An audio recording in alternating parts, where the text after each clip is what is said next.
మేము డిమాలిష్ చేసే ముందు కూడా అక్కడ ఒక జస్ట్ ఒక హార్డ్లీ ఒక 1 month ముందో లేకపోతే ఒక లాస్ట్ ఒక 1-2 months ముందు కూడా వాళ్ళు గృహప్రవేశం చేసిన సందర్భాలు కూడా చూసాము. అంటే డ్యూ డెలిజెన్స్ అక్కడ ఆల్రెడీ పంచాయత్ ఆఫీస్కి వెళ్ళి వాళ్ళు, నేను వాళ్ళతో మాట్లాడాను, వాళ్ళందరూ కూడా మా ఆఫీస్కి వచ్చారు. ఎవరైతే కనుక నష్టపోయిన వాళ్ళు ఉన్నారో వాళ్ళు వచ్చినప్పుడు వాళ్ళు చెప్పింది కూడా విని ఆశ్చర్యపోయాను. అంటే వాళ్ళు అమాయకంగా వాళ్ళు ఏంటంటే అక్కడ ఎటువంటి డ్యూ డెలిజెన్స్ చేయట్లేదు. ఒక పంచాయత్ ఆఫీస్కి వెళ్ళి కనుక్కుంటే తెలిసిపోతుంది. ఇది ఆల్రెడీ ఇక్కడ గతంలో ఇక్కడ ఇది పర్టికులర్ కొన్ని అరెస్ట్ అయ్యారు, లేకపోతే సస్పెండ్ అయ్యారు, లేకపోతే ఇక్కడ పర్మిషన్స్ క్యాన్సిల్ చేశారు, దీనికి పర్మిషన్స్ లేవు అని చెప్పిన తర్వాత కూడా వాళ్ళు అంటే దాని ప్రయత్నం కూడా చేయలేదు. తర్వాత వాళ్ళు రిజిస్ట్రేషన్ అయ్యి డబ్బు ఇచ్చిన తర్వాత తెలిసినట్టు వాళ్ళు కొంతమంది మా దగ్గర వాపోవడం కూడా జరిగిందనమాట. అంటే వాళ్ళు అక్కడ కొంత చేయాల్సినటువంటి కొన్ని ప్రిలిమినరీ ఎంక్వైరీస్ చేయలేదు. బ్యాంకర్స్లో కూడా యాక్చువల్గా అక్కడ చేయాల్సినటువంటి వాళ్ళు బ్యాంకుల్లో వాళ్ళ ఫీల్డ్ వెరిఫికేషన్ టీమ్స్ ఉంటాయి. ఒక బ్యాంక్ లోన్ ఇవ్వాలంటే కనుక ఫీల్డ్ వెరిఫికేషన్ టీం ఉంటారు. ఆ ఫీల్డ్ వెరిఫికేషన్ టీం కూడా తెలిసిపోతుంది. ఇప్పుడు నిన్న నాకు చెప్తున్నారు ఏది భువన్ అని చెప్పేసి మన ఎన్ఆర్ఎస్సి పోర్టల్లోకి వెళ్తే కనుక మనకి ఏ సర్వే నెంబర్లు ఉన్నా కూడా మనకు తెలిసిపోతున్నాను. మీరు ఒకసారి వెళ్ళి మీ సర్వే నెంబర్ కట్టింది ఒక సర్వే నెంబరు, చూపించేది ఇంకో సర్వే నెంబర్ అన్నప్పుడు అక్కడికి వెళ్ళి నిల్చొని మనం చూసుకుంటే కనుక అక్కడ అసలు సర్వే నెంబర్ ఇదా కాదా అనేది కూడా చెక్ చేసుకోవచ్చు. లేకపోతే మినిమం అక్కడ ఒక ఆఫీసులు 2-3 ఆఫీసులు, ఎందుకంటే అక్కడ వ్యవస్థ అక్కడ యాక్ట్ చేస్తూ వాళ్ళని సస్పెండ్ చేశారు.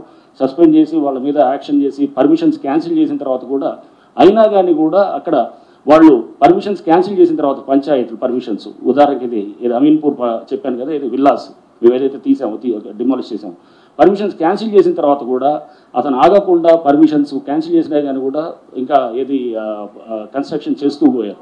కన్స్ట్రక్ట్ చేసిన తర్వాత చేస్తూ పోయినా కూడా అతన్ని అంటే ఎటువంటి భయము కానీ ఎటువంటి అంటే ఒక చట్టం ఉన్నది, ఒక వ్యవస్థ ఉన్నది, కట్టడి చేయడానికి ప్రయత్నం చేస్తున్న దానికి ఎవరికి కూడా ఇది లేనప్పుడు అప్పుడు మనం అంటే ఇట్లాంటి వేలాది ఎకరాలు అది గతంలో అయి ఉండొచ్చు, లేకపోతే ఇంతకుముందు ఎప్పుడో జరిగి ఉండొచ్చు, బట్ కాపాడనే ఒక ప్రయత్నం ఇప్పుడన్నా మనం చేయకపోతే కనుక హైడ్రా అనేది సంస్థ తీసుకురావడానికి ప్రభుత్వం ముఖ్యమంత్రి గారు ఇవన్నీ దృష్టిలో పెట్టుకుని దీన్ని తీసుకొచ్చిందన్నమాట.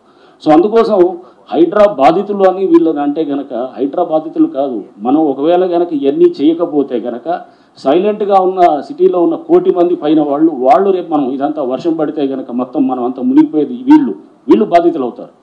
సో వర్షాలు పడితే కనుక మునిగిపోయేది వీళ్ళు, లేకపోతే ట్రాఫిక్ రద్దీ అయితే కనుక సైలెంట్గా భరించుకుంటూ వాళ్ళు ఏది గంటలు ట్రాఫిక్లో ఉండి ఏది దాన్ని ఇది ఇంతేలే అనుకొని మనం అనుకుంటూ పోయేటటువంటి వీళ్ళు బాధితులు అన్నమాట. సో మనం కొంతమందిని వాళ్ళు ఎందుకంటే దీంట్లో తప్పకుండా ఏది వాళ్ళు చేయాల్సిన డ్యూ డెలిజెన్స్ చేయలేదు కాబట్టి వాళ్ళని అంటే మేము వాళ్ళని తప్పట్టట్లేదు. అక్కడ చేసినటువంటి ఆ బిల్డరు వాళ్ళ మీద కూడా క్రిమినల్ కేసులు పెట్టడం జరుగుతుంది. ఆల్రెడీ కొన్ని చోట్ల చేసాము, ఇంకా కొంత చేరిగే వాటిలో చేస్తున్నాం. అంటే ఇన్ఫర్మేషన్ అన్నీ కూడా తీసుకొని చేస్తూ దీంట్లో అంటే దయచేసి ఇది హైడ్రా దీని మీద వ్యతిరేకత అంటే దీన్ని కూడా చూపించేటప్పుడు అది ఓన్లీ కొంతమంది వాళ్ళ వెస్టర్న్ ఇంట్రెస్ట్లు సూట్ చేయడానికి కోసం చేస్తున్నారు తప్పగానే. అంటే అక్కడ బలవంతులతోటి మీరు మనం ఎదుర్కోవాలన్నప్పుడు వాళ్ళు న్యాచురల్గా రకరకాల పద్ధతులు చేస్తారు.